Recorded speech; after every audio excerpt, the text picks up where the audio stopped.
Hi friends, this is বানি and welcome to my channel. বন্ধুরা, আজকে আমি তোমাদের জন্য কিছু অ্যামেজিং ওয়ার্ড নিয়ে এসেছি, আর প্রত্যেকটা ওয়ার্ড হলো ভার্ব। দেখো, সেন্টেন্সে আমরা যত ভার্বের ব্যবহার শিখব, অর্থাৎ যত নতুন ভার্বের ব্যবহার আমরা সেন্টেন্সে করব, ততই আমরা সেন্টেন্স তৈরি করতে শিখব। বারবার আমরা কথা বলতে গিয়ে আটকে যাব না, কারণ আমরা প্রত্যেকটা মুহূর্তে যখন ভার্বই ব্যবহার করতে পারি না, অর্থাৎ এটাকে কি বলে সেটাই যখন আমরা ব্যবহার করতে পারি না, তখনই আমরা আটকে যাই। আর ঠিক সেই কারণে আমাদের ওয়ার্ড শিখতে হবে।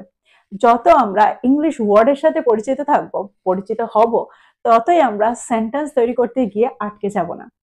আজকে আমরা খুব দারুণ কিছু ভার্ব শিখতে চলেছি। প্রত্যেকটা ভার্বের সাথে আমি এক্সাম্পল দিয়ে তোমাদেরকে বুঝিয়ে দেওয়ার চেষ্টা করব সেন্টেন্স এগুলোকে ঠিক কিভাবে ব্যবহার করতে হয়, আর এগুলোকে ব্যবহার করলে সেন্টেন্সের অর্থটা ঠিক কেমন হয়। তো তোমরা বুঝতে পারছো আজকের ভিডিওটা কতটা ইম্পর্টেন্ট। তোমরা কোথাও যাবে না, আমার সাথে ভিডিওটা একদম শেষ পর্যন্ত থাকবে। যা চ্যানেলে নতুন, অর্থাৎ প্রথম আমার ভিডিও দেখছো, তারা প্লিজ চ্যানেলটাকে সাবস্ক্রাইব করে নিও, তাহলে যখনই আমি ভিডিও আপলোড করবো তোমরা নোটিফিকেশন পেয়ে যাবে। তো আর দেরি না করে চলো শুরু করা যাক আজকের ভিডিও। সবার আগে আমরা যে ভার্বটা দেখবো সেটা হলো টার্মিনেট। টার্মিনেট, যার অর্থ হলো শেষ করে দেওয়া, বাতিল করে দেওয়া বা বরখাস্ত করে দেওয়া।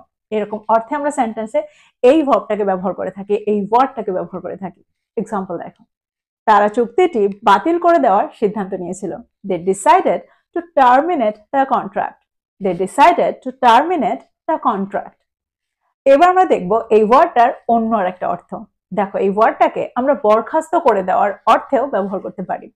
তো যদি আমি বলি নিয়ম ভাঙার জন্য তাকে বরখাস্ত করা হয়েছিল, সেন্টেন্সটা কি হবে? He was terminated for breaking the rules. He was terminated for breaking the rules. দেখো, এই ওয়ার্ডটার আর একটা অর্থ হলো শেষ করে দেওয়া। তো যদি আমি বলি সে ভদ্রভাবে কথোপকথনটা শেষ করেছিল, তাহলে সেন্টেন্সটা কি হবে? She terminated the conversation politely. She terminated the conversation politely.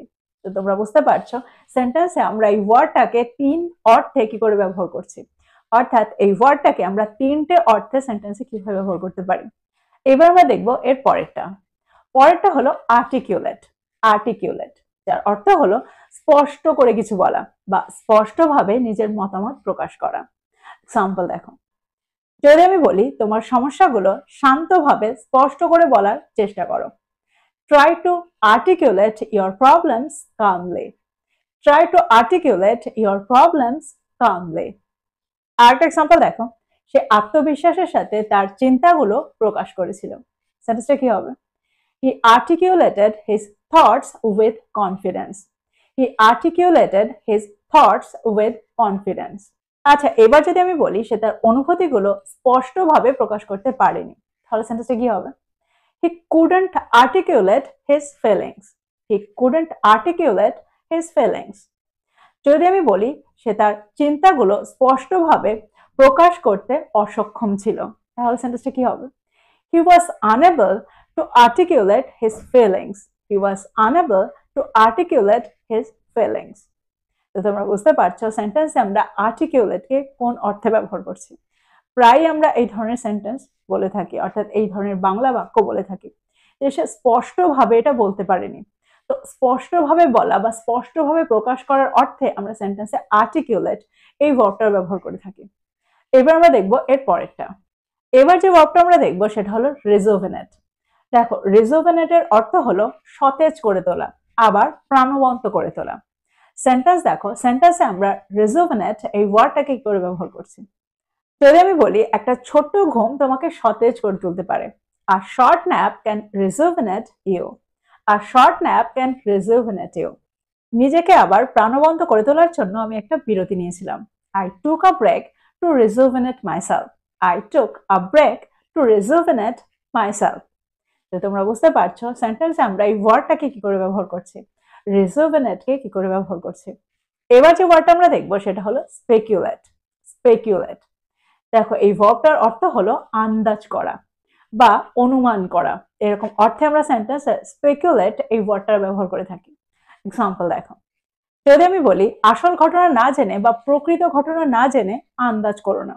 Don't speculate without knowing the facts. Don't speculate without knowing the facts. প্রমাণ ছাড়া আমি অনুমান করতে চাই না। অর্থাৎ প্রমাণ ছাড়া আমি আন্দাজ করতে চাই না। I don't want to speculate without proof. I don't want to speculate without proof. যদি আমি বলি সে ভবিষ্যৎ সম্পর্কে আন্দাজ করতে চায় না, অনুমান লাগাতে চায় না, সেন্টেন্সটা কি হবে? She doesn't want to speculate about the future. She doesn't want to speculate about the future. তো তোমরা বুঝতে পারলে সেন্টেন্সে আমরা এই ওয়ার্ডটাকে কি করে ব্যবহার করছি, স্পেকুলেটকে কোন অর্থে ব্যবহার করছি।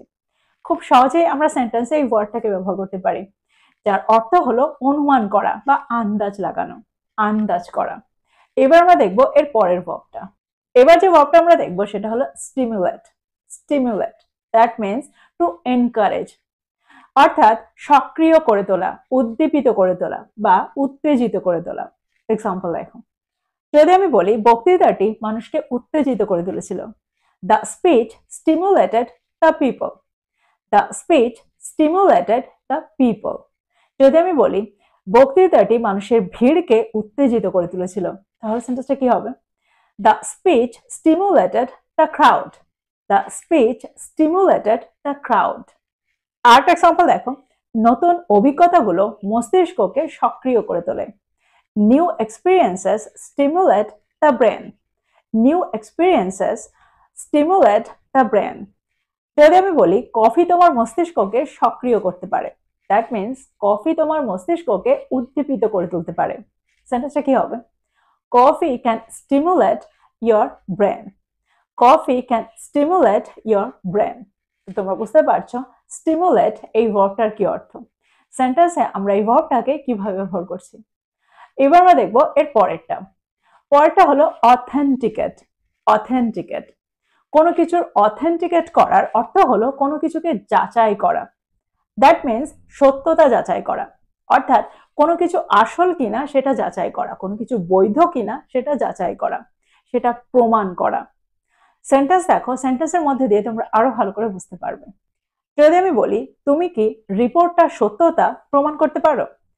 Can you authenticate the report? Can you authenticate the report? আরেকটা এক্সাম্পল দেখো, এই নথিটির সত্যতা অবশ্যই যাচাই করতে হবে।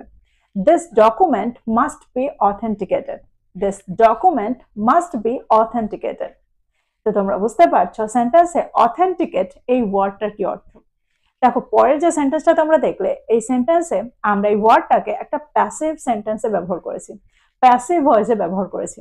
ঠিক সেই কারণে মাস্ট বি অথেন্টিকেটেড এরকম স্ট্রাকচারে ব্যবহার করেছি। পরের ভার্বটা হলো কন্টেম্পলেট। কন্টেম্পলেট, যার অর্থ হলো গভীরভাবে চিন্তা করা, মনোযোগ দিয়ে কিছু ভাবা। সেন্টেন্স দেখো, যদি আমি বলি আমার সিদ্ধান্তটা নিয়ে আমাকে ভালো করে চিন্তা করা দরকার, I need to contemplate my decision. I need to contemplate my decision. আচ্ছা, এখানে কন্টেম্পলেটের পরে আমরা মাই ডিসিশনের ব্যবহার করেছি, এখানে আমরা অ্যাবাউট এর ব্যবহার কেন করলাম না?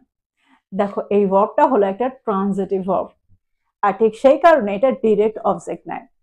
যদি আমি বলি তুমি কি কখনো তোমার ভবিষ্যৎ সম্পর্কে ভালো করে চিন্তা করেছো, সেন্টেন্সটা কি হবে? Have you ever contemplated your future? Have you ever contemplated your future? আমি প্রস্তাবটা নিয়ে গভীরভাবে চিন্তা করেই হ্যাঁ বলেছিলাম, বা আমরা এটাও বলতে পারি আমি প্রস্তাবটা নিয়ে গভীরভাবে চিন্তা করেছিলাম এবং হ্যাঁ বলেছিলাম। সেন্টেন্সটা কি হবে? I contemplated the offer and said yes. I contemplated the offer and said yes. তো এক্সাম্পলগুলোর মধ্যে দিয়ে আমার মনে হয় তোমরা বুঝতে পারলে সেন্টেন্সে আমরা কন্টেম্পলেটকে কিভাবে ব্যবহার করছি। সেন্টেন্সে এই ভার্বটার ব্যবহার আমরা প্রায় হতে দেখি, যার অর্থ হলো গভীরভাবে চিন্তা করা, খুব মনোযোগ দিয়ে চিন্তা করা। তো এই ছিল কয়েকটা ইম্পর্টেন্ট ভার্ব। আমার মনে হয় প্রত্যেকটা ভার্বকে তোমরা বুঝতে পেরেছো। সেন্টেন্সে এগুলোকে আমরা কোন অর্থে ব্যবহার করছি, কিভাবে ব্যবহার করছি। তো এই ছিল আজকের ভিডিও। প্রত্যেকটা ভার্বকে নোট ডাউন করো, প্রত্যেকটা ভার্ব দিয়ে সেন্টেন্স তৈরি করো, আর সেগুলোকে তোমাদের প্রতিদিনের কনভারসেশনে ইনক্লুড করো। যত তোমরা এগুলোকে ব্যবহার করবে তত তাড়াতাড়ি তোমরা এগুলোর সাথে পরিচিত হয়ে যাবে, খুব সহজেই তখন তোমরা এগুলোকে ব্যবহার করতে পারবে। তো এই ছিল আজকের ভিডিও। ভিডিওটা ভালো লাগলে লাইক করতে ভুলে যেও না, বন্ধুদেরকে শেয়ার করো যারা ইংরেজি শিখছে। So this is all about today. I will be back with another video. Till then, take care. Thank you for watching this video. Bye bye.